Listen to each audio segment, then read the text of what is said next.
don't fall in love in a hurry, and I'm sorry I'm not in love with you anymore. No, I'm sorry that you're not in love with me, but I'm in love with you.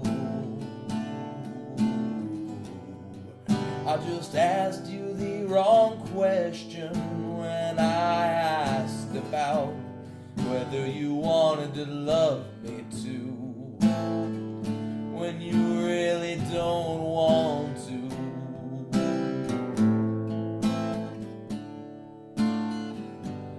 Now I'll ask her the right question.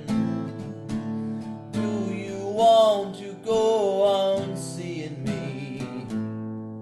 Or are you in love with Jack? I know you think he's the better man, but I have lots of canned ham and light beer. Oh, after the rain has passed,